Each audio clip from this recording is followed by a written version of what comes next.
प्रभु का धन्यवाद हो कि हमें प्रभु ने यह अवसर दिया कि हम प्रभु के चरणों पर बैठें और इस तरह से परमेश्वर के वचन से अध्ययन कर सकें। मेरी आवाज़ मैं सोचता हूँ आप सभी को स्पष्ट आ रही होगी।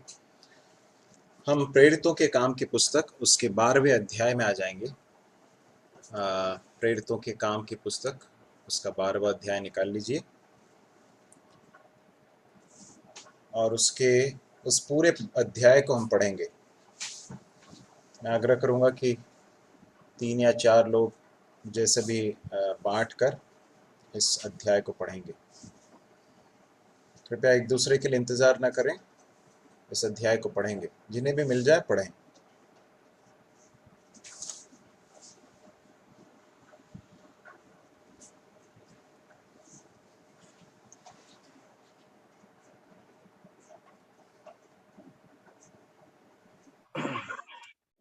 उस समय हेरोदेश राजा ने कलीसिया के कई व्यक्तियों को सताने के लिए उन पर हाथ डाले। उसने यूहन्ना के भाई याकूब को तलवार से मरवा डाला। जब उसने देखा कि यहूदी लोग इससे आनंदित होते हैं तो उसने पतरस को भी पकड़ लिया। वे दिन अख़मीरी रोटी के दिन थे। उसने उसे पकड़ के बंदीगृह में डाला और 4-4 सिपाहियों के 4 पहरों में रखा, इस विचार से कि फसह के बाद उसे लोगों के सामने लाए। बंदीगृह में पतरस बंद था, परंतु कलीसिया उसके लिए लो लगाकर परमेश्वर से प्रार्थना कर रही थी। 6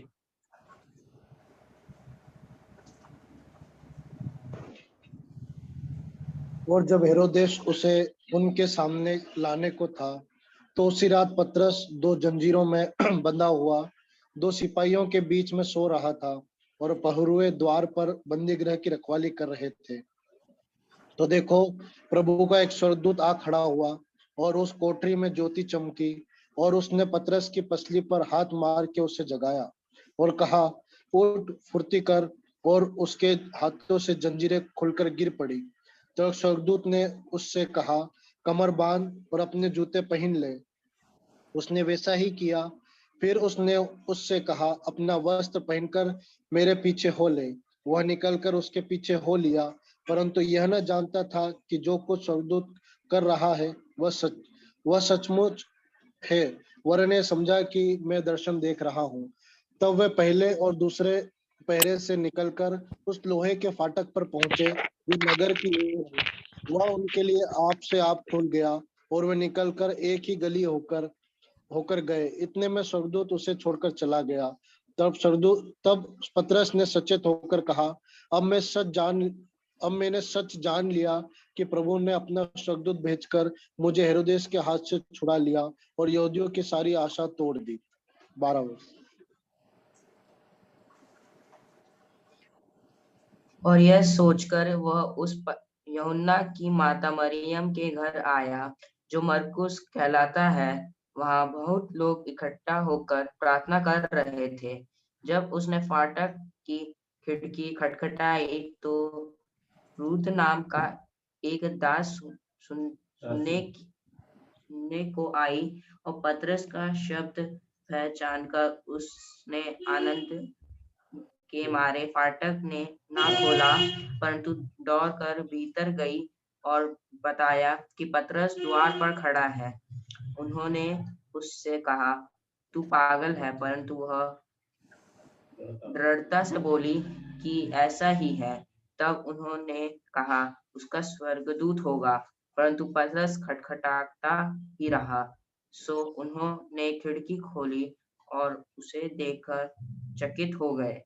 तब उसने उन्हें हाथ से सेन किया कि चुप रहे और उनको बताया कि प्रभु किस रीति से मुझे बंदीगृह से निकाल लाया है। फिर कहा कि याकूब और भाइयों को यह बात कह देना। तब निकलकर दूसरी जगह चला गया।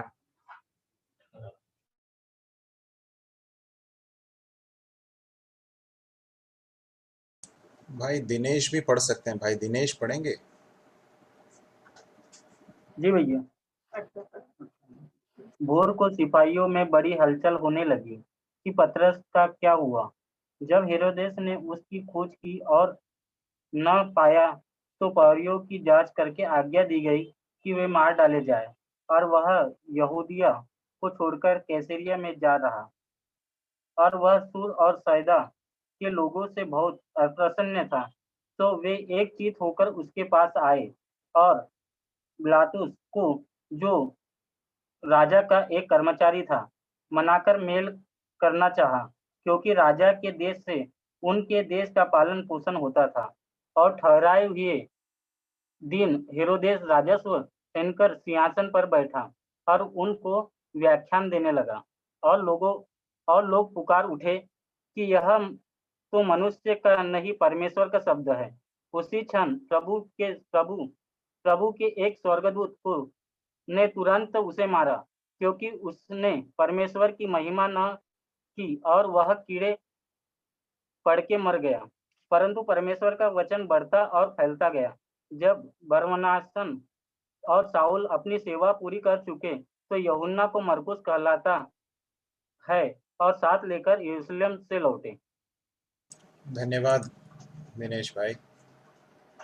प्रभु का धन्यवाद हो इस पवित्र वचन के लिए जो प्रभु ने हमें दिया है। हम इसके पहले पद में इस तरह से पढ़ते हैं, उस समय हेरोदेस राजा ने कलीसिया के कई व्यक्तियों को सताने के लिए उन पर हाथ डाले। अंग्रेजी में लिखा है कि एट दैट टाइम। तो ये कौन सा समय था? हमने पिछले हमारे जो अध्ययन हुए हैं उसमें हमने बहुत सी अद्भुत चीज़ें होती हुई देखी। तो ये कब हो रहा है, किस समय के पश्चात हो रहा है, हम इसे जरा पीछे मुड़कर देखें तो हम समझ सकते हैं कि एक समय आया था जबकि फिलिपुस को मार डाला गया, स्तिफनुस को मार डाला गया। आपको याद होगा, प्रभु यीशु मसीह के गवाही के लिए स्तिफनुस नाम के एक व्यक्ति को मार डाला गया। और उसके पश्चात हम देखते हैं कि बहुत अद्भुत रीति से उसके बाद हम देखते हैं कि कलीसिया के ऊपर बहुत बड़ा सताव का समय आया और शाऊल नाम का एक व्यक्ति कलीसिया को उजाड़ रहा था। फिर हम देखते हैं किस तरह से परमेश्वर ने उसे पकड़ा और शाऊल का हृदय परिवर्तन हुआ और शाऊल ने प्रभु यीशु मसीह को जान लिया और वो प्रभु यीशु मसीह का शिष्य बन गया। और उसके बाद हम देखते हैं कि कलीसिया एक बहुत शांति के एक अनुभव से होकर गुजर रही। कलीसिया में जो है बड़ा चैन हुआ, कलीसिया को बड़ा चैन मिला, ऐसा हम पढ़ते हैं। उसके बाद हम देखते हैं कि किस तरह से शाऊल परमेश्वर के लिए अब बहुत काम आने लगा। पतरस उसके दूसरी ओर जो है वो एक दर्शन पाता है और उसके बाद अन्य जातियों के पास सुसमाचार पहुंचता है। कुरनेलियुस नाम का एक व्यक्ति जो एक रोमी सेनापति था, उसके घर में जो है वो जाता है और वो प्रभु यीशु मसीह के सुसमाचार को सुनते हैं। वो पूरा घराना उद्धार पाता है। और उसके बाद फिर हम देखते हैं कि पतरस के इस कार्य के लिए जो है यरूशलेम की कलीसिया उससे प्रश्न करती है कि तुमने ऐसा क्यों किया कि तुम गैर यहूदियों के घर में गए, उनके साथ खाया। तब यह पतरस बताता है कि किस तरह से परमेश्वर ने इस शुभ समाचार को, प्रभु यीशु मसीह के सुसमाचार को किस तरह से गैर यहूदियों के लिए भी रखा है। और यरूशलेम की कलीसिया उस बात को समझ जाती है और उसके बाद हम देखते हैं कि कलीसिया जो है उस बात से खुश होती है। और उसके बाद फिर हम देखते हैं कि किस तरह से अंताकिया में जो है प्रभु का हाथ कई लोगों पर था और कई लोग विश्वास करके प्रभु की ओर फिरते हैं। 11वें अध्याय के 21वें पद में हम पढ़ते हैं। और उसके बाद हम देखते हैं किस तरह से कलीसिया बरनबास नाम के एक व्यक्ति को वहां भेजती है और बरनबास उनको बहुत प्रोत्साहित करता है। और उसके बाद फिर हम देखते हैं कि वो शाऊल को ढूंढने के लिए तरसुस को चला जाता है और शाऊल को अंताकिया में लेकर आता है और वे दोनों मिलकर अंताकिया में एक साथ मिलकर करीब करीब 1 वर्ष तक कलीसिया को जो है दृढ़ करने और कलीसिया को उपदेश देने के लिए समय बिताते हैं। और ये है वो माहौल। तो कलीसिया एक बहुत बड़े सताव के एक अनुभव से थोड़े चैन के अनुभव में आई और कई लोग प्रभु को जान रहे हैं। बहुत ही रोमांच का एक समय है, क्योंकि अब जो है विश्वास करने वाले लोग सिर्फ यहूदी नहीं है परंतु गैर यहूदी लोग भी प्रभु में आ रहे हैं, प्रभु को ग्रहण कर रहे हैं। ये है माहौल, ठीक है, ये है वो संदर्भ जिसमें अब जो है ये क्या बोलते हैं, ये पन्ना पलट गया है, या फिर अब जो है एक नया एक दौर स्टार्ट हुआ। क्या हुआ वहां पर हम पढ़ते हैं 12वें अध्याय के पहले पद में, उस समय हेरोदेस राजा ने कलीसिया के कई व्यक्तियों को सताने के लिए उन पर हाथ डाले। अब कई बार हमारे जीवन में हमें कई बार समझ में नहीं आता है, कई बार बहुत विस्मय में आ सकते हैं कि सब कुछ ठीक चल रहा था, ये अचानक अब क्या हो गया। परंतु मसीही जीवन ऐसा ही है। कलीसिया के इतिहास को यदि हम देखें तो हम समझ सकते हैं कि कलीसिया के इतिहास में बहुत चैन का समय रहा है, बहुत अद्भुत कार्यों का समय रहा है, और फिर उसके बाद सताव का समय भी आया है, बहुत कष्टों का समय आया है, अकाल का समय आया है, बीमारियों का, तकलीफों का समय आया है। उसके बाद फिर जो है वो दौर बदला है। तो हम एक बात इससे समझ सकते हैं कि हमारे मसीही जीवन में परिस्थितियां हमेशा एक समान नहीं रहती हैं। परमेश्वर अपनी बुद्धि में, अपने ज्ञान में हमारे जीवन में अलग अलग तरह के अनुभवों को भेजते हैं। ये परमेश्वर की योजना के तहत होता है, परमेश्वर इसकी अनुमति देते हैं। परमेश्वर मनुष्यों को रोबोट की तरह से चलाकर जो है परिस्थितियों को बदलते नहीं है, परंतु परमेश्वर मनुष्यों की दुष्टता को जो है पूरी रीति से नकेल डालकर उनको नियंत्रित नहीं करते हैं। ये इस बात को हम समझ सकते हैं, क्योंकि हेरोदेस राजा एक बहुत ही दुष्ट राजा था। ये कौन सा हेरोदेस है? हेरोदेस जो है एक टाइटल है, जैसा कि हम रशिया में जार कहते हैं, या फिर इस तरह के कुछ पदों को हम देख सकते हैं जो टाइटल हुआ करता था, एक स्थान हुआ करता था। उस तरह से उस समय में राजा को हेरोदेस कहा जाता था या हेरोड कहा जाता था। तो ये जो है ये व्यक्ति वो है ये उस हेरोदेस का बेटा है जिसने यूहन्ना बपतिस्मा देने वाले को मरवा डाला था। ठीक है, तो अब आपको याद आ रहा होगा कि उस हेरोदेस ने यूहन्ना बपतिस्मा देने वाले को क्यों मरवाया था, क्यों मार डाला था? क्योंकि वो एक अनैतिक जीवन जी रहा था और यूहन्ना बपतिस्मा देने वाले ने उसके अनैतिक जीवन का सामना किया था, उसको चुनौती दी थी, कहा था कि तू गलत कर रहा है, पाप कर रहा है, ये तेरे लिए उचित नहीं है। और हम देखते हैं कि उसने यूहन्ना बपतिस्मा देने वाले को मरवा डाला। अब ये जो हेरोदेस है उसका बेटा है। ठीक है, जरा देखिए कि किस तरह से एक व्यक्ति का जीवन उसके बच्चों को भी प्रभावित करता है। ये इसका पिता जो है बहुत दुष्ट था और उसी रास्ते पर ये बेटा जो है ये भी चल रहा है। और हम देखते हैं कि किस तरह से हेरोदेस ये जो व्यक्ति है ये अब जो है एक कदम उठा रहा है। अब ये क्या कर रहा है? ये ऐसा लिखा कि कलीसिया के कई व्यक्तियों को सताने के लिए उन पर हाथ डाले। अब इसने ऐसा क्यों किया होगा? आप जानते हैं कि हेरोदेस ये जो राजा है, इसको मसीही लोगों से क्या दुश्मनी है? मसीही लोग क्या उसके राज्य के लिए कोई खतरा है क्या? बिल्कुल नहीं है। ये तो एक बहुत छोटा सा एक समूह है और ये कोई राजनीतिक कोई उथल पुथल मचाकर उसके राज्य को कोई चुनौती देने वाले लोग नहीं है। परंतु ज्यादातर ऐसा होता है कि जो शासन करने वाले जो शासक होते हैं वे कुछ ऐसे कदम उठाते हैं जिसके द्वारा उनको लोगों की जो है ख्याति मिले, लोगों की प्रीति वो जो है वो अर्जित कर लें, लोगों का एक्सेप्टेंस उनको मिले। और यहाँ पर हम देखते हैं उसके दूसरे पद में, उसने यूहन्ना के भाई याकूब को तलवार से मरवा डाला। जब उसने देखा कि यहूदी लोग इससे आनंदित होते हैं तो उसने पतरस को भी पकड़ लिया। वे दिन अख़मीरी रोटी के दिन थे। तब तो क्या हो रहा है?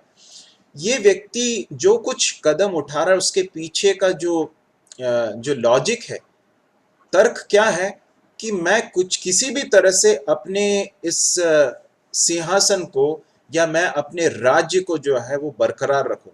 और बरकरार कर रखने के लिए क्या जरूरत है? लोगों को खुश रखना जरूरी है, मनुष्यों को खुश रखना जरूरी है। और मनुष्यों को खुश करने के लिए क्या जरूरी है? यहाँ पर हम देखते हैं कि उसने समझा कि इजरायली लोगों को या फिर यहूदी लोगों को बहुत अच्छा लगता है जब मसीही लोगों को सताया जाता है। उस समय का दौर ऐसा था कि जब यीशु मसीह के पीछे चलने वाले लोग, यीशु मसीह का नाम लेकर प्रभु यीशु मसीह का अनुसरण करने वाले लोगों को जब कोई सताते थे तो उससे यहूदी लोग बहुत खुश होते थे, बहुत आनंदित होते थे। यहाँ लिखा है कि जब उसने देखा कि यहूदी लोग इससे आनंदित होते हैं, किससे? मसीह लोगों के सताव से यहूदी लोग आनंदित होते हैं। हर दौर में, हर पीढ़ी में, हर समय में ऐसे कई लोग होंगे जो मसीही लोगों के, यीशु मसीह का नाम लेकर यीशु मसीह के पीछे चलने वाले लोगों के सताव से खुश होते हैं, आनंदित होते हैं। उस समय पर थे, आज भी हैं। और ऐसे लोग जो हैं, जो पसंद, इन सारी चीजों को पसंद करते हैं, वे बड़ी संख्या में होते हैं कई बार। और वे लोग कई बार जो शासक हैं या जो लीडरशिप में है, जो सरकारों में है या फिर शासक हैं, उनके लिए बहुत एक महत्वपूर्ण फैक्टर बन जाते हैं। हम देख सकते हैं कि कई सारे देशों में, यहाँ तक कि हमारे भारत में भी इसी एक प्रक्रिया को या फिर इसी तरह की एक चीज को हम देख सकते हैं कि मसीहों को सताएं तो कई लोग खुश हो जाएंगे और इसलिए जो है ये काम किया जाए। तो इस तरह का एक लॉजिक था जो इस व्यक्ति के पीछे, इस व्यक्ति के मन में था। और उसके पीछे उसका सिर्फ एक ही स्वार्थ है कि उसको अपनी गद्दी बचाए रखनी है, उसको अपने सिंहासन को बचाए रखना, उसको स्थान चाहिए, उसको पद चाहिए, और उसके लिए लोगों को मार डालने के लिए भी वो तैयार है। और उसने क्या किया? दूसरे पद में हम पढ़ते हैं, उसने यूहन्ना के भाई याकूब को तलवार से मरवा डाला।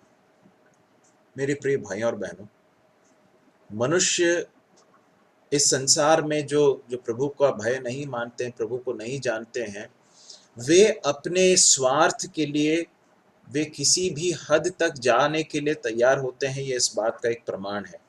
और यहाँ पर हम देखते हैं कि हेरोदेस ने यूहन्ना के भाई याकूब को तलवार से मरवा डाली। ये कौन है ये यूहन्ना का भाई? आपको याद होगा, अंद्रियास के दो बेटे थे जिनका नाम है यूहन्ना, याकूब और यूहन्ना। और प्रभु यीशु मसीह ने इनके लिए एक नाम दिया था, एक निकनेम दिया था। यदि आपको याद है तो बताएं, क्या था इनका नाम? Sons of thunder. Sons of thunder. Hindi में क्या कहते हैं? कोई और बताएं।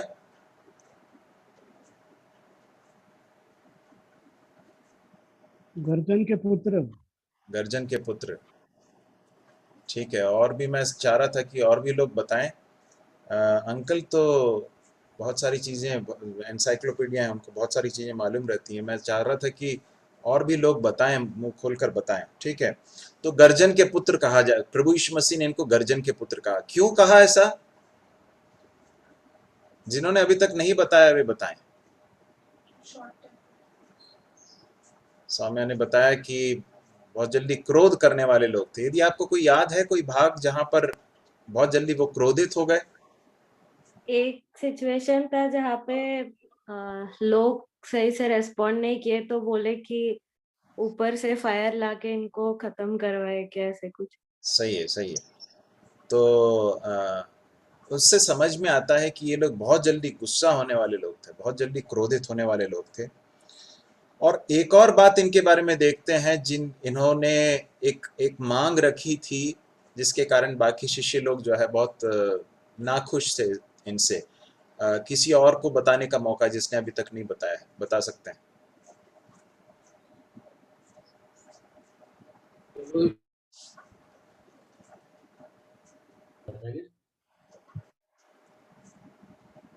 अनम्यूट होके फिर म्यूट क्यों हो रहा भाई, बताएं। प्रभु के एक दोनों तरफ बैठने की मांग करी थी उनकी मम्मी ने।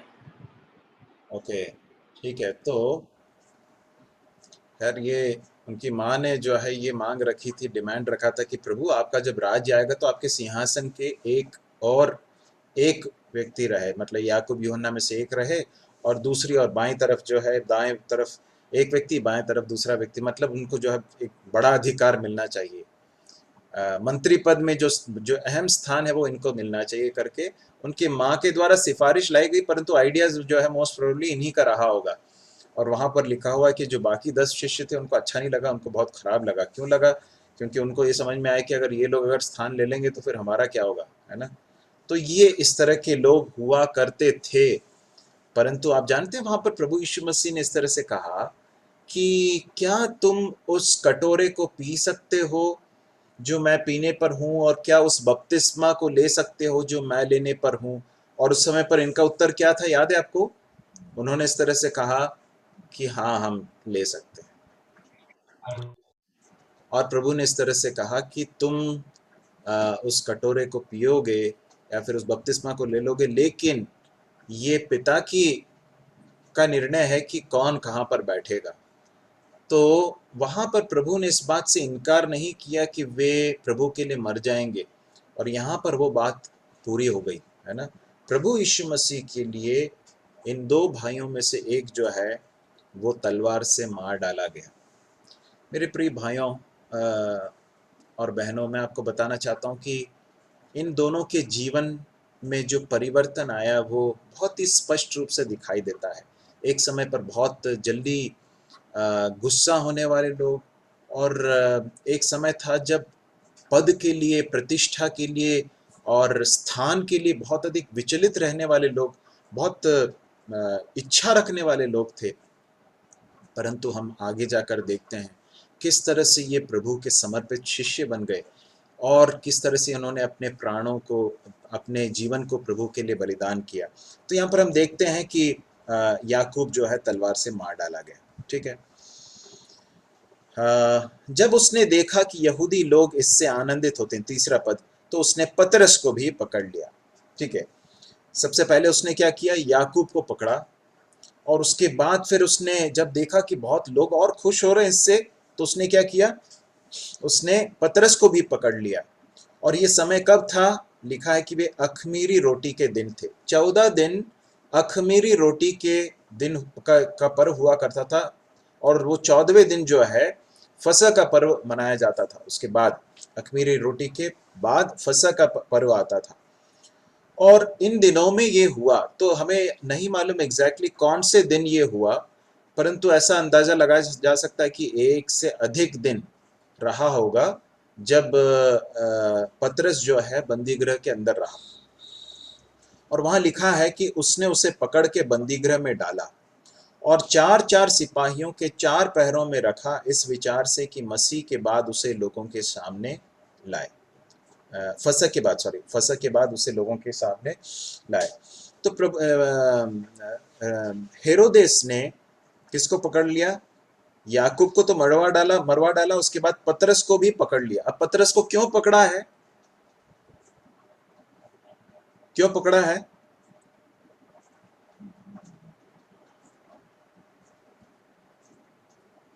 बताइए ना। क्योंकि इससे यहूदी लोग आनंदित होते थे उनके सताए जाने से। जी, तो फिर यहूदियों को खुश करने के लिए या यहूदियों पतरस को भी पकड़ ली। या पकड़ के क्या करना क्या चाहता है?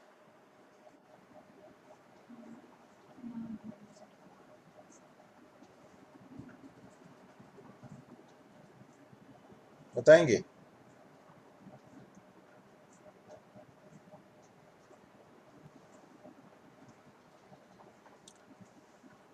लिखा नहीं है यहाँ पर, परंतु जो काम उसने याकूब के साथ किया वो काम करेगा, तभी तो यहूदी लोग खुश होंगे। और इस बार वो क्या करना चाहता है, उसका विचार है कि फसह के पर्व के बाद वो उसे लोगों के सामने लाए, और जिस तरह से पहले हुआ है ना, उसी तरह से उसके ऊपर शायद गलत आरोप लगाकर या गलत गवाहों को, झूठे गवाहों को खड़ा करके जो भी है उसे मार डाले, उसे दंड दे, और इस तरह से यहूदियों को खुश करने के उद्देश्य के साथ अब पतरस को भी पकड़ लिया गया है। अब हमें समझने की जरूरत है कि पतरस इस समय के आने तक जो है कलीसिया के लिए एक बहुत बड़ा स्तंभ बन चुका है, कलीसिया के लिए बहुत बड़ा एक खंभा बन चुका है जो प्रभु के लिए बहुत काम आ रहा है।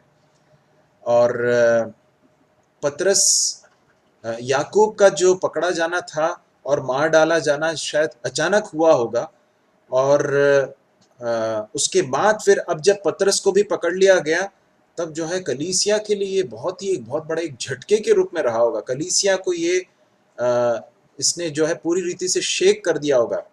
और कलीसिया के बारे में ऐसा लिखा है कि बंदीगृह में पतरस बंद था, परंतु कलीसिया उसके लिए लौ लगाकर परमेश्वर से प्रार्थना कर रही थी। कुछ महत्वपूर्ण सच्चाइयां जो हमें सीखने की जरूरत है वो यह है। पहली चीज यह है कि परमेश्वर ने अपने सर्वज्ञान में याकूब को तो मरने के लिए दिया या याकूब की मृत्यु की अनुमति दी, परंतु परमेश्वर ने कलीसिया के प्रार्थना के उत्तर में आगे जाकर हम देखते हैं किस तरह से परमेश्वर ने पतरस को मार डाले जाने से बचा लिया। तो यह हमारे मन में स्वाभाविक रूप से सवाल आ सकता है कि परमेश्वर ने ऐसा क्यों किया? क्या परमेश्वर जिसने पतरस को बचाया, क्या याकूब को नहीं बचा सकता था? निश्चित रूप से बचा सकता था, परंतु ये परमेश्वर की प्रभु सत्ता में है कि वो निर्णय ले कि क्या होगा। और याकूब के मृत्यु के द्वारा यदि पतरस के छुड़ाए जाने के द्वारा परमेश्वर की महिमा हो सकती है, परमेश्वर के उद्देश्य पूरे हो सकते हैं, तो उसी तरह से याकूब की मृत्यु के द्वारा भी परमेश्वर के उद्देश्य पूरे होंगे और परमेश्वर की महिमा होगी। इस बात को हमें समझने की जरूरत है मेरे प्रिय भाइयों और बहनों। ये समझने में कठिन है, हमारी मानुषिक बुद्धि से इसे समझना बहुत ही मुश्किल है, क्योंकि हमें ऐसा लगता है कि जो चीजें हमारे लिए अनुकूल हैं उसके द्वारा परमेश्वर के नाम की महिमा होगी, जो बातें हमारे लिए प्रतिकूल हैं उसके द्वारा परमेश्वर की महिमा कैसे होगी, या परमेश्वर के उद्देश्य किस तरह से पूरे होंगे। मैं आपको बताना चाहता हूं, परमेश्वर हमारे सीमित बुद्धि से काम करने वाला परमेश्वर नहीं है। उसकी जो योजनाएं हैं, उसकी जो मनसा है, वो हमारी समझ से परे है। परमेश्वर ने याकूब को मरने की अनुमति दी। परमेश्वर के समय के अनुसार याकूब का समय पूरा हो चुका था और परमेश्वर ने उस मृत्यु के द्वारा अपने दास को अपने पास बुला लिया। जबकि पतरस के केस में हम इस बात को देखते हैं कि कलीसिया की प्रार्थना के उत्तर में परमेश्वर ने उसे छुड़ाया। अब मैं आपको एक बात और बताना चाहता हूँ कि हमारे जीवन में अब हम इन दिनों में बहुत ही एक अनिश्चितताओं के अनुभव में से होकर एक दौर से होकर गुजर रहे हैं। हम नहीं जानते हैं कि हम कब बीमार पड़ जाएं। बहुत सारे लोग बीमार पड़ रहे हैं, कई लोग बहुत गंभीर रूप से बीमार भी पड़ रहे हैं और कई लोगों की जानें भी गई हैं पिछले दिनों में। तो ये एक ऐसा दौर है जब हम सबके अंदर एक भय आ सकता है। मैं आपको एक बात परमेश्वर के वचन के आधार पर स्मरण दिलाना चाहता हूँ, निश्चिंत करना चाहता हूँ, आपको निश्चय देना चाहता हूँ। पहली चीज ये है कि हमारे जीवन में परमेश्वर की अनुमति के बगैर कुछ भी नहीं हो सकता। परमेश्वर की अनुमति के बगैर हमारे सिर का एक बाल नहीं गिर सकता है, हमारे जीवन में कुछ नहीं हो सकता। यदि ऐसा है तो हमें डरने की जरूरत नहीं है, हमें पैनिक होने की जरूरत नहीं है। निश्चित रूप से हमें सावधानी बरतने की जरूरत है, हमें केयरलेस नहीं होना है, लापरवाह नहीं होना। इन दिनों में जबकि ये चीजें बढ़ रही हैं तो हमें हमारे तरफ से जितनी भी सावधानियां रखनी है उन सारी चीजों को हमें करना है, परंतु अनावश्यक रूप से भयभीत होने की जरूरत नहीं है। हमारा प्राण परमेश्वर के हाथों में सुरक्षित है। ये एक बहुत बड़ी सच्चाई है जिसे हमें याद रखने की जरूरत है। और यदि परमेश्वर का समय आ जाता है तो परमेश्वर हमें किस तरह से बुलाते हैं उसका निर्णय परमेश्वर के हाथों में है। यदि परमेश्वर की इच्छा है कि कुछ बीमारी से हमारी मृत्यु हो तो वो ऐसा होगा। यदि परमेश्वर की इच्छा है कि कुछ एक्सीडेंट के थ्रू हमारी मृत्यु हो, हम नहीं जानते परमेश्वर का समय कब होगा और परमेश्वर किस माध्यम से हमें अपने पास बुलाएंगे, परंतु हमें एक बात याद रखना है कि हमारा जीवन प्रभु के हाथों में सुरक्षित है। और ये संसार का जीवन महज एक यात्रा है। हमने इस कोरोना के पहले वेव के दौरान भी हमने इन सारी चीज़ों के ऊपर बहुत ध्यान पूर्वक हमने इसके ऊपर बातें की थी, प्रार्थना की थी। हम बातें करते थे कि प्रभु हमारा प्राण आपके हाथों में है। जब बीच में थोड़ा समय जो है एक आराम का समय आया तो कई बार शायद हो सकता है हम भी अपने मन में थोड़ा रिलैक्स हो गए हों और ये विचार हमारे मन से शायद निकल गया हो। परंतु मैं आपको बताना चाहता हूँ कि दाऊद एक बार इस तरह से कहता, मेरे और मृत्यु के बीच में जो फासला है वो सिर्फ एक कदम का है। तो ये हम सबके साथ है। परंतु मुझे आपको एक बात स्मरण दिलानी है। मैं आपको बताना चाहता हूँ कि चूंकि हम इस तरह के एक दौर से होकर गुजर रहे हैं, इसलिए हमें अपने जीवन को बहुत टटोलने की ज़रूरत है। हम लापरवाह होकर नहीं जिएं, क्योंकि हमारे पास समय और अवसर बहुत कम होंगे। हम नहीं जानते हैं कि किस तरह से ये चीज़ें सब बदलेंगी, इसलिए समय का सबसे अच्छा उपयोग हम करें, अपने आप को परमेश्वर के लिए दें, प्रभु के साथ समय व्यतीत करें, प्रभु के चेहरे की ओर देखें। यदि अपने जीवन में कुछ भी है जो ठीक नहीं है, उसको ठीक करने की ज़रूरत है, तो उसे करें, प्रभु हमारी सहायता करे। तो यहाँ पर हम देखते हैं कि परमेश्वर ने याकूब को तो मरने दिया, परंतु परमेश्वर ने कलीसिया की प्रार्थना के उत्तर में पतरस को छुड़ाया। यहाँ पर 5वें पद में हम देखते हैं कि बंदी गृह में पतरस बंद था, परंतु कलीसिया उसके लिए लौ लगाकर परमेश्वर से प्रार्थना कर रही थी। देखिए, प्रार्थना का जो महत्व है इसके बारे में हम यहाँ पर देख सकते हैं। यहाँ पर लिखा है कलीसिया लौ लगाकर प्रार्थना कर रही थी। मुझे यहाँ पर चूंकि लिखा है, हम नहीं लिखा है, हम नहीं जानते हैं, परंतु निश्चित रूप से जब याकूब पकड़वाया गया होगा तब भी कलीसिया ने प्रार्थना तो की होगी। हमें नहीं मालूम कितना समय उनको उसके लिए मिला होगा, परंतु निश्चित रूप से उन्होंने प्रार्थना की होगी। मैं सोचता हूँ जितना भी समय उनको मिला होगा उन्होंने जरूर प्रार्थना की होगी, परंतु उनकी प्रार्थनाओं का उत्तर क्या था? ये था कि नहीं, परमेश्वर की इच्छा ये नहीं है कि याकूब छुड़ाया जाए, परमेश्वर की इच्छा ये है कि याकूब मार डाला जाए। अब जब इस तरह से प्रार्थनाओं का उत्तर मिलता है तो हमारा प्रत्युत्तर कैसा होता है? हम कई बार बहुत निराश हो जाते हैं, हताश हो जाते हैं, क्रोधित हो जाते हैं, अविश्वास हमारे अंदर आ जाता है, हम शिकायत करने लग जाते हैं, फिर प्रार्थना करने की इच्छा नहीं होती है। ये सब मनुष्य के अंदर का स्वभाव है। परंतु यहाँ पर हम देखते हैं कलीसिया के बारे में एक बहुत उदाहरणीय बात देख सकते हैं कि कलीसिया लौ लगाकर प्रार्थना कर रही थी। याकूब के लिए प्रार्थना की, क्या उत्तर मिला? परमेश्वर ने उसे मरने दिया।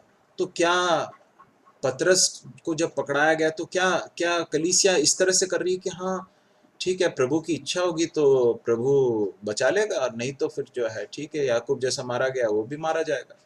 क्या उन्होंने ऐसा करके एक तरह से एक क्या बोलना चाहिए, अपनी जिम्मेदारियों से अपने आप को हटा दिया क्या, या फिर क्या बोलना चाहिए, निर्विकार हो गए क्या वो लोग? नहीं, ऐसा हम नहीं देखते हैं। हम देखते हैं कि वे लोग लौ लगाकर प्रार्थना कर रहे हैं, कलीसिया लौ लगाकर प्रार्थना कर रही है। मेरे प्रिय भाई और बहनों, हो सकता है किसी विषय के लिए आप काफ़ी समय से प्रार्थना करते आ रहे हो और आपको उत्तर न मिला हो। कुछ हो सकता है कुछ ऐसे विषय हो जिसके लिए आपने प्रार्थना की और आपकी अपेक्षा के अनुसार आपको उत्तर न मिला हो। फिर भी प्रार्थना करना छोड़ना नहीं है। हमें प्रार्थना करने में हिम्मत नहीं हारनी है, क्योंकि परमेश्वर के उद्देश्य हमारे प्रार्थनाओं के द्वारा पूरे होते हैं, है ना? जब कलीसिया ने प्रार्थना की होगी और उसके बाद फिर उन्होंने देखा कि याकूब को मार डाला गया, तो उन्होंने इस बात को समझा कि ठीक है, हमने प्रार्थना की, परमेश्वर ने उसका उत्तर इस तरह से दिया है, और इसका अर्थ ये नहीं है कि हमारी प्रार्थना व्यर्थ चली गई, परंतु उसका अर्थ ये है कि परमेश्वर ने अपने उद्देश्यों को पूरा किया है। अब एक और प्रार्थना करने के लिए एक अवसर आया है। प्रार्थना करने का एक कारण है। क्या है कारण? पतरस को बंदी गृह में डाल दिया गया है। कलीसिया लौ लगाकर प्रार्थना कर रही है, और लौ लगाकर प्रार्थना कर रही है। उसके बाद हम देखते हैं कि किस तरह से उसके बाद क्या हुआ। जब हेरोदेस, अच्छा इससे पहले कि हम आगे बढ़े, कलीसिया लौ लगाकर प्रार्थना करी थी। किसी विषय के लिए जब प्रार्थना करते हैं और कलीसिया जब उसके लिए एक मन होकर प्रार्थना करती है, उसमें बड़ी सामर्थ्य है। इस बात को हम देख सकते हैं। 6वें पद में हम देखते हैं, जब हेरोदेस उसे लोगों के सामने लाने को था उसी रात। अब हम नहीं जानते कि कितने दिन और कितने रात पतरस उस बंदी गृह में बंद था और अपने आने वाले उस दंड की ओर देख रहा था। हम नहीं जानते हैं, परंतु यहाँ पर हम पढ़ते हैं कि जिस रात या फिर उसके अगले दिन हेरोदेस उसे लोगों के सामने लाने पर था, उसके प्रीवियस नाइट को ये हो रहा है। उसी रात को क्या हो रहा है? पतरस 2 जंजीरों से बंधा हुआ 2 सिपाहियों के बीच में सो रहा था करके लिखा, और पहरुए द्वार पर बंदी गृह की रखवाली कर रहे थे। बहुत ही एक अद्भुत नजारा है। ये जो कि समझने के लिए आसान नहीं है। पतरस जो है वो बंदीगृह में है और जंजीरों से बंधा हुआ है, सिपाहियों के बीच में है, और यहाँ पर लिखा है कि वो सो रहा था, वो सो रहा था करके लिखा है, और पहरुए द्वार पर बंदीगृह की रखवाली कर रहे थे। ऐसा कैसे हो सकता है? क्या ऐसा करना आसान है क्या? क्या हमारे साथ यदि ऐसी एक स्थिति आए कि हमें मालूम हो कि एक बहुत ही दुष्ट एक राजा है या शासक है जिसने और भी लोगों को, हमारे ही एक भाई को मार डाला है, और उसके बाद उसने हमें पकड़ लिया है, और उसके बाद फिर स्वाभाविक रूप से यही विचार आएगा कि अब अगली बारी मेरी है। ऐसी एक परिस्थिति में आराम से सो पाना क्या स्वाभाविक है? क्या नहीं है। यहाँ पर लिखा है कि वो सो रहा था, और कैसे सो रहा था? 7वें पद में हम पढ़ते हैं कि प्रभु का एक स्वर्गदूत आ खड़ा हुआ, उस कोठरी में ज्योति चमकी। ठीक है, अब ये बहुत अद्भुत बात है कि ज्योति चमकी। अब यूजुअली जब अच्छी गहरी मतलब नींद में जो व्यक्ति होते हैं, अचानक लाइट अगर ऑन हो जाए तो कई लोग जो है उससे जग जाते हैं। ठीक है, इससे वो स्वर्गदूत के आने से जो है कोठरी में जो ज्योति चमकी होगी वो तो काफी ज्यादा रही होगी, जो भी है वो उससे नहीं जगा। उसके बाद लिखा है उसने पतरस की पसली पर हाथ मार के उसे जगाया और कहा, उठ जल्दी कर। पतरस न सिर्फ सो रहा है परंतु बड़े सुकून के साथ, चैन के साथ सो रहा है, अच्छी तरह से सो रहा है। मेरे प्रिय भाइयों और बहनों, प्रभु हमें ये विश्वास दे, प्रभु ये भरोसा हमें दे जो पतरस के अंदर हम देखते हैं। अब जानते हैं इसके 2 कारण हैं। पहली चीज यह है कि पतरस इस बात के बारे में अच्छी तरह से आश्वस्त था कि मेरे जीवन में परमेश्वर की अनुमति के बिना कुछ नहीं होगा। मेरा प्राण प्रभु के हाथों में सुरक्षित है। यदि मुझे मार डाला जाएगा तो प्रभु की इच्छा पूरी होगी, प्रभु की योजना पूरी होगी। दूसरा कारण यह है, प्रभु यीशु मसीह ने, हम यूहन्ना रचित सुसमाचार इसके 21वें अध्याय में आ जाएं, यूहन्ना 21 को निकालने, उसके 18वें पद में हम पढ़ते हैं, ऐसा लिखा है, मैं तुझसे सच सच कहता हूं, जब तू जवान था तो अपनी कमर बांध कर जहां चाहता था वहां फिरता था, परंतु जब तू बूढ़ा होगा तो अपने हाथ फैलाएगा और दूसरा तेरी कमर बांधकर जहां तू न चाहेगा वहां तुझे ले जाएगा। उसने इन बातों से संकेत दिया कि पतरस कैसी मृत्यु से परमेश्वर की महिमा करेगा, और तब उसने उससे कहा, मेरे पीछे हो ले। अब यहाँ पर पतरस से प्रभु यीशु मसीह का संवाद है। प्रभु यीशु मसीह ने पतरस से कहा कि जब तू बूढ़ा होगा, ठीक है, पतरस के मन में ये है, पतरस प्रभु ने कहा है मुझसे कि एक समय आएगा जब तू बूढ़ा होगा, और जब बूढ़ा होगा तो तू तेरी मृत्यु तू तेरी इच्छा के विरुद्ध ले जाए, या तू जहां पर जाना नहीं पसंद करता है वहां पर तुझे ले जाएंगे, और इस तरह से तू मेरी महिमा करेगा। ये बात कही गई है और पतरस को ये बात अच्छी तरह से याद रही होगी। और यहाँ पर जो समय है, निश्चित रूप से पतरस बूढ़ा तो नहीं हुआ है ना। पतरस जब प्रभु यीशु मसीह के साथ था उस समय पर जवान था, और उसके बाद फिर ये जो समय, बहुत ज़्यादा साल गुजरे नहीं अभी, और प्रभु ने जो बात कही है उसके होने के लिए अभी और समय शेष है। तो पतरस को समझ में आया कि प्रभु ने कुछ कहा है मुझसे। प्रभु ने कहा कि तू बूढ़ा होगा और उसके बाद जो हो तेरी मृत्यु होगी, और तेरी मृत्यु जो है इस तरह से होगी, तू जहाँ नहीं जाना चाहता, या इसका अर्थ पतरस को प्रभु ने ये संकेत दिया था कि तुझे मार डाला जाएगा, परंतु उसके लिए बताया गया था कि जब तू बूढ़ा होगा। और मैं सोचता हूँ कि पतरस को जब यहाँ पकड़कर वहाँ पर उस बंदीगृह में डाला गया है, पतरस को याद रहा होगा, प्रभु ने मुझसे ये बात कही थी, प्रभु ने कहा तो वैसा ही होना है।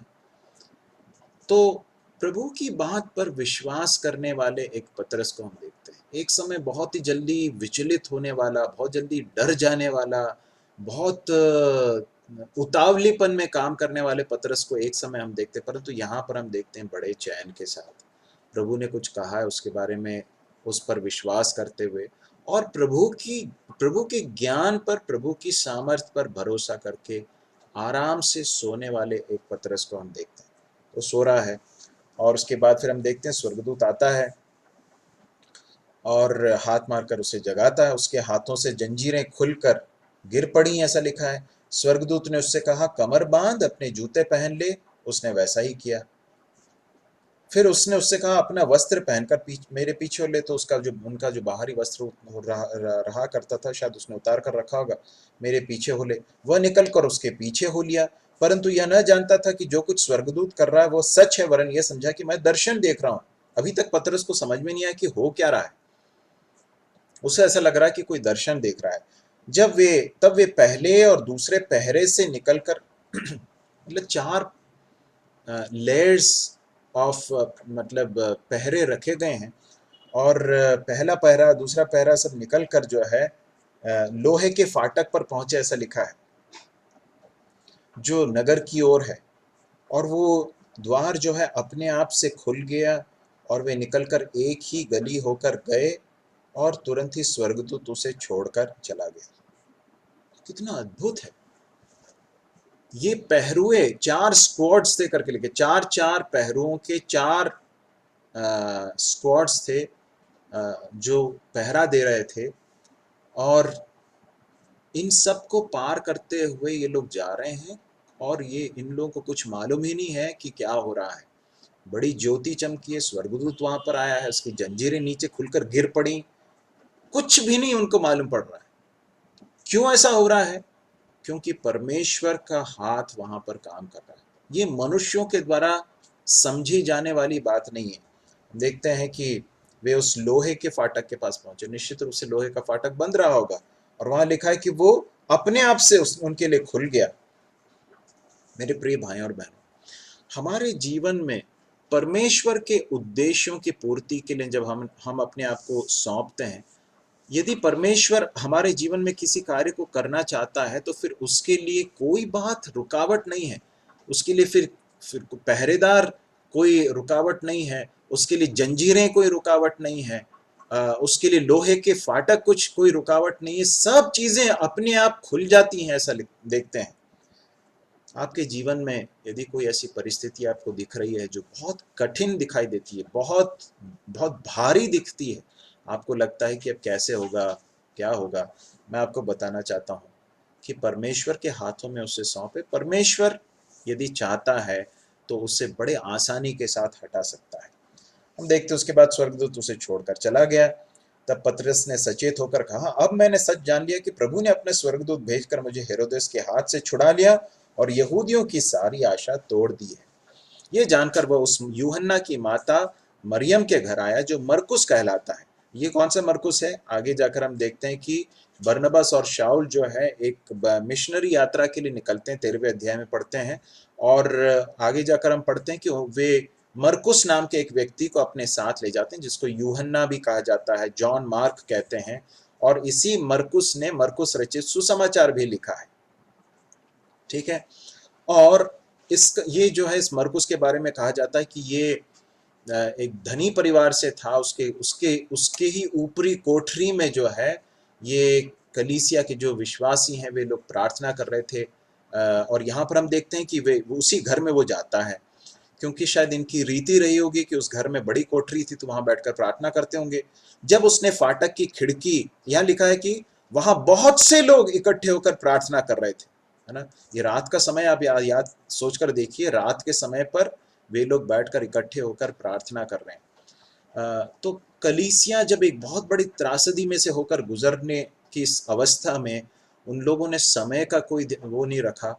वे लोग रात को भी बैठकर प्रार्थना कर रहे थे एक साथ मिलकर। जब फाटक की खिड़की खटखटाई तो रूदे नाम की एक दासी देखने को आई। पतरस का शब्द पहचाना, ऐसा लिखा है। उसने दरवाजा नहीं खोला, शब्द पहचाना और आनंद के मारे फाटक न खोला। ठीक है। तो इसका मतलब यह है कि रूदे नाम की इस दासी ने जब पतरस की आवाज सुनी तो उसने पहचान लिया कि ये पतरस है। वो खुश हो गई करके लिखा। खुश क्यों हो गई? उसने विश्वास किया कि हाँ, बाहर पतरस ही खड़ा है। ठीक है। तो रूदे नाम की जो दासी है उसने विश्वास कर लिया कि पतरस खड़ा है ना। और उसने जाकर बाहर उन्होंने बताया कि पतरस द्वार पर खड़ा है, और उन लोगों ने कहा तू पागल है, परंतु वह दृढ़ता से बोली ऐसा ही है। तब उन्होंने कहा उसका स्वर्गदूत होगा, परंतु पतरस खटखटाता ही रहा था। उन्होंने खिड़की खोली दरवाजा नहीं खोला, जरा ध्यान से देखिए, खिड़की खोली और उसे देखकर चकित रहे। मैं ऐसा नहीं सोचता कि वे लोग अविश्वास से भरे हुए थे। वे जब प्रार्थना कर रहे थे तो वे ये सोच रहे थे कि नहीं प्रार्थना कर लेते हैं, अगर हो जाए तो अच्छा है, अच्छी बात है। मैं ऐसा नहीं सोचता ये लोग लॉ लगाकर प्रार्थना कर रहे थे, परंतु शायद उन्होंने इस तरह से इस प्रार्थना का उत्तर मिलेगा या पतरस वहां पर बाहर खड़ा होगा, इस तरह से उन्होंने शायद अपेक्षा नहीं की थी। ये बहुत अद्भुत था उनके लिए, बहुत आश्चर्यकर्म के समान था। इसलिए उनका प्रत्युत्तर इस तरह के, वो कहते हैं कि तू पागल है, उसका स्वर्गदूत होगा। और वो खिड़की खोलकर देखते हैं। मेरे प्रिय भाई और बहनों, कई बार हम बहुत बहुत हिम्मत हार जाते हैं। हमको लगता है कि कैसे होगा, क्या होगा, और परमेश्वर का हाथ बहुत अद्भुत रीति से इस तरह से काम करता है जो हमारी अपेक्षाओं के बाहर होता है। इसी तरह से हुआ, और हम देखते हैं कि उन्हें हाथ से संकेत किया कि चुप रहें, और उन्होंने बताया कि प्रभु किस रीति से उसे बंदी गृह से निकाल लाया है। फिर कहा, याकूब और भाइयों को ये बात बता देना। ये याकूब कौन है? ये प्रभु यीशु मसीह का भाई रहा होगा।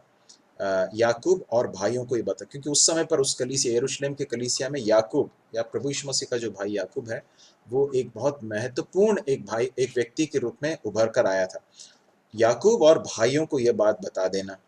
तब निकलकर दूसरी जगह चला गया। भोर को सिपाहियों में बड़ी हलचल मच गई कि पतरस का क्या हुआ। उनको समझ में नहीं आया कि वे जिसका पहरा दे रहे थे वो अचानक गायब हो गया। जब हेरोदेस ने उसकी खोज की और न पाया तो पहरों की जांच करके आज्ञा दी कि वे मार डाले जाएं, और वह यहूदिया को छोड़कर कैसरिया में जाकर रहने लगे। मेरे प्रिय भाई और बहनों, इस व्यक्ति की दुष्टता देखिए कि उसने उन सिपाहियों को भी मरवा डाला। सिपाही लोग समझ नहीं पा रहे हैं कि क्या हुआ। हेरोदेस सूर और सैदा के लोगों से बहुत अप्रसन्न था, इसलिए वे एक चित्त होकर उसके पास आया, और बलास्तुस को, जो राजा का एक कर्मचारी था, मनाकर मेल करना चाहा, क्योंकि राजा के देश से उनके देश का पालन पोषण होता था। ठहराए हुए दिन हेरोदेस राज वस्त्र पहनकर सिंहासन पर बैठा और उनको व्याख्यान देने लगा। तब लोग पुकार उठे, यह तो मनुष्य का नहीं, ईश्वर का शब्द है। उसी क्षण पर प्रभु के एक स्वर्गदूत ने तुरंत उसे मारा, क्योंकि उसने परमेश्वर को महिमा न दी, और वह कीड़े पड़कर मर गया। कितनी सारी घटनाएं इस एक अध्याय के अंदर लिखी हुई हैं, परंतु एक महत्वपूर्ण सच्चाई जो हमें सीखने को मिलती है वो यह है कि परमेश्वर की सामर्थ कितनी ज्यादा है, परमेश्वर का ज्ञान कितना अद्भुत है। मनुष्यों की अपेक्षाओं से, मनुष्यों की बुद्धि से कहीं बढ़कर परमेश्वर काम करते हैं। पतरस को परमेश्वर ने बचा लिया, उस हेरोदेस के हाथ से छुड़ा लिया, और उसके बाद फिर हम देखते हैं कि यह हेरोदेस जो बहुत डिटरमिन्ड था, उसने ये सोच लिया था कि मुझे इन लोगों को सताना है और इस तरह से अपने अधिकार को, अपने सिंहासन को स्थिर करना है। हम देखते हैं कि उसके साथ परमेश्वर ने व्यवहार किया, है ना। ये बेचारे विश्वासी लोग क्या कर सकते हैं? ये तो प्रभु यीशु मसीह के शिष्य हैं, जिन्होंने ये सिखाया है कि एक गाल पर कोई थप्पड़ मारे तो दूसरा गाल दिखा दो। हाँ, और जो तुम्हें सताते हैं उनके लिए प्रार्थना करो, उन्हें आशीष दो, उन्हें श्राप ना दो, उनसे प्रेम करो। ये है, इस रास्ते पर वे लोग चल रहे हैं, परंतु उनको सताने के लिए एक शासक उठ खड़ा हुआ, बहुत ही दुष्ट है। ये लोग उनके साथ कुछ नहीं कर रहे हैं, परंतु परमेश्वर अपना हाथ बढ़ाता है। क्या करता है? ये व्यक्ति जो बहुत डिटरमिन्ड होकर उन्हें नाश करने पर तुला था, हम देखते हैं कि प्रभु का एक स्वर्गदूत उठकर उसे मारता है, और वहां लिखा है कि वह कीड़े पड़ के मर गया करके लिखा है। परमेश्वर की सामर्थ के सामने कोई भी मनुष्य ठहर नहीं सकता, वो चाहे कितना भी ताकतवर क्यों ना हो। ये हेरोदेस बहुत ताकतवर था, उसके पास सारी सेना थी। उसने जब पतरस को पकड़कर बंदी गृह में डाल दिया, उसने सोचा कि इसके प्राण मेरे हाथ में है, परंतु उसे नहीं मालूम था कि उसके प्राण उस प्रभु यीशु मसीह के हाथ में हैं, जिसकी सेवा पतरस करता है। और आगे हम पढ़ते हैं 24वें पद में, परंतु परमेश्वर का वचन बढ़ता और फैलता गया। परंतु, है ना, ये परंतु इसे 23वें पद के साथ कनेक्ट करता है। परमेश्वर ने हेरोदेस को मार डाला तुरंत। वहां पर लिखा कि वो तुरंत कीड़े पड़कर मर गया करके लिखा है। ऐसा कभी होता है क्या? कभी आपने देखा एक व्यक्ति जो है खड़े खड़े जो है कीड़े पड़कर मर जाए? परंतु ऐसा हुआ इसके साथ। परंतु परमेश्वर का वचन बढ़ता और फैलता गया। कलीसिया को सताने वाले, मसीह लोगों को सताने वाले, उनको मार डालने वाले लोग कुछ भी क्यों ना कर लें, हो सकता है कई लोगों को मार डालें, परंतु अंततः एक बात जो निश्चित है वो यह है कि परमेश्वर का वचन बढ़ेगा और फैलेगा। इसको कोई रोक नहीं सकता, क्योंकि इसे करने वाला प्रभु यीशु मसीह है। जब बरनबास और शाऊल अपनी सेवा पूरी कर चुके, कौन सी सेवा करने के लिए गए थे? हम देखते हैं इसके पहले अध्याय, इसके पिछले अध्याय को यदि हम देखें तो हम देखते हैं कि बरनबास और पौलुस को जो है, शाऊल को जो है या पौलुस को प्राचीनों के पास कुछ भेजने के लिए, अंताकिया की कलीसिया के लोगों ने जो है अपने यहूदिया के रहने वाले भाइयों की सहायता करने के लिए उन्होंने कुछ पैसे इकट्ठे किए, तो उसके लिए गए थे। तो यहाँ पर लिखा है कि जब बरनबास और शाऊल अपनी सेवा पूरी कर चुके तो यूहन्ना को, जो मरकुस कहलाता है, साथ लेकर यरूशलेम से लौटे। वहां पर पैसा उन्होंने जो देना था उनको सौंप दिया। उसके बाद वहां एक व्यक्ति को साथ में लेकर लौटे। इसका नाम क्या है? यूहन्ना, जो मरकुस कहलाता है।